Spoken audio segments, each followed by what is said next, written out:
Assalamualaikum warahmatullahi wabarakatuh.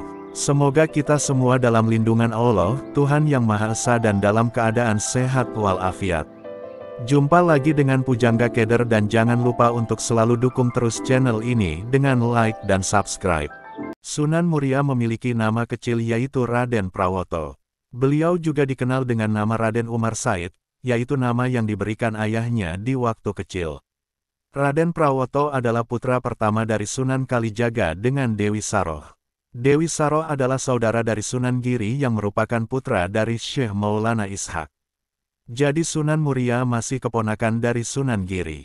Beliau terkenal dapat menyelesaikan berbagai permasalahan yang terjadi pada masa Kesultanan di Demak. Raden Prawoto ini tinggal di Gunung Muria, tepatnya Puncak Colo yang terletak di sebelah utara kota Kudus. Karenanya Sunan ini terkenal dengan nama Sunan Muria. Sunan Muria memiliki pemecahan masalah yang selalu memberikan keadilan bagi semua pihak yang terlibat. Beliau juga memiliki kemampuan seperti bercocok tanam, berdagang, dan melaut yang merupakan hasil dari interaksi yang dilakukan oleh masyarakat di sekitarnya. Sikap beliau yang ramah dan suka membantu membuat beliau sangat disegani oleh seluruh masyarakat. Dakwah Sunan Muria, seperti beberapa tokoh dalam Wali Songo yang lain, Sunan Muria juga mengedepankan kelembutan pada saat berdakwah kepada masyarakat luas. Tidak hanya menyebarkan terkait kebaikan Islam, juga manfaat Islam dalam kehidupan. Pada dasarnya, budaya Islam sudah dianut oleh beberapa tradisi asli masyarakat. Namun mereka saja yang belum mengetahui bahwa tradisi tersebut adalah ajaran Islam. Wali Songo memiliki berbagai metode dalam berdakwah. Salah satu ciri khas Sunan Muria dalam berdakwah adalah menggunakan kesenian. Kesenian dalam hal ini menggunakan gamelan dan wayang. Beliau memperkenalkan Islam melalui gamelan dan wayang dalam bentuk cerita sehingga mudah dipahami dan meresap di hati.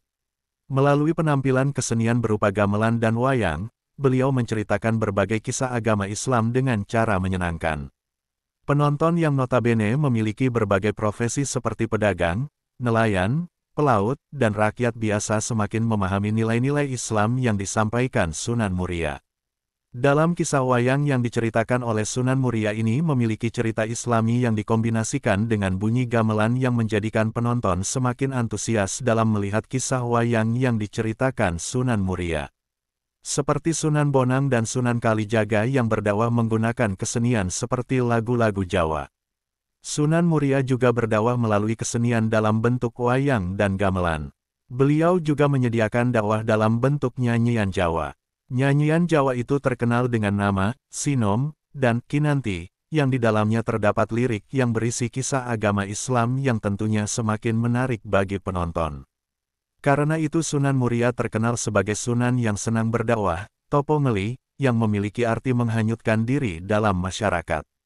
Dakwah dengan cara ini semakin menyebar hingga lereng Gunung Muria.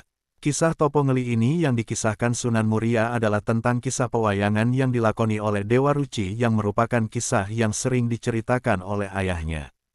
Kisah asli Dewa Ruci ini adalah cerita dari seorang Empu Majapahit, yang diceritakan kembali melalui pewayangan oleh Sunan Kalijaga.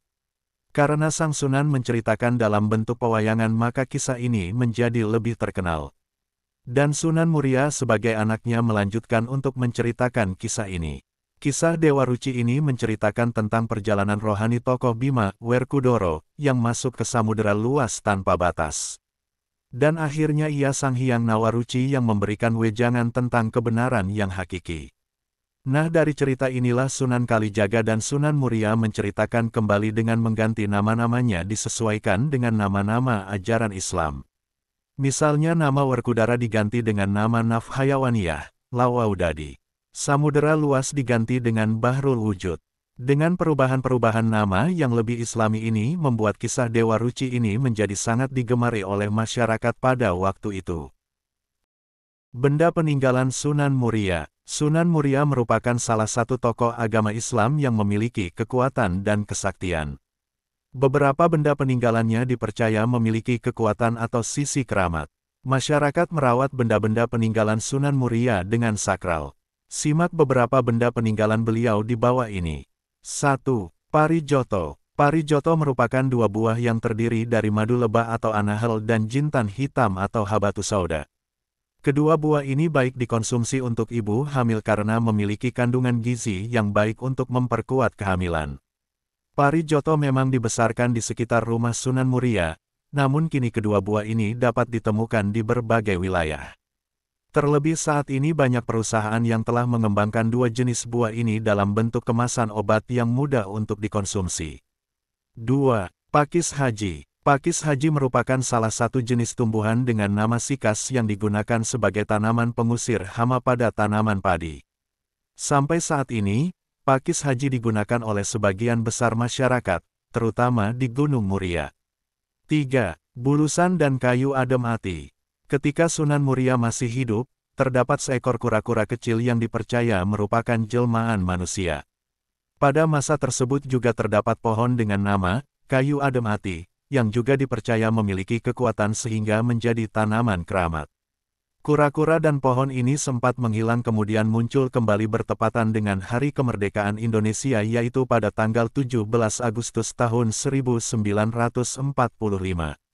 Oleh karena itu masyarakat masih menganggap dua makhluk ini sakral.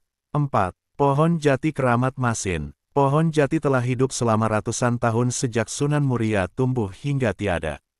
Saat ini, tidak ada satu orang pun yang berani menebang pohon jati ini karena telah dipercaya memiliki kekuatan yang dapat berdampak pada orang yang memotongnya. Masyarakat sekitar percaya bahwa pohon ini memiliki penunggu yang memiliki kekuatan besar untuk menunggu pohon tersebut, sehingga memiliki kekuatan untuk mencelakai orang yang berusaha menebangnya. 5. Situs air Gentong Keramat. Situs air ini terletak di sekitar pemakaman Sunan Muria yang biasanya menawarkan peziarah untuk membawa air gentong ini sebagai salah satu alternatif untuk mengobati berbagai macam penyakit.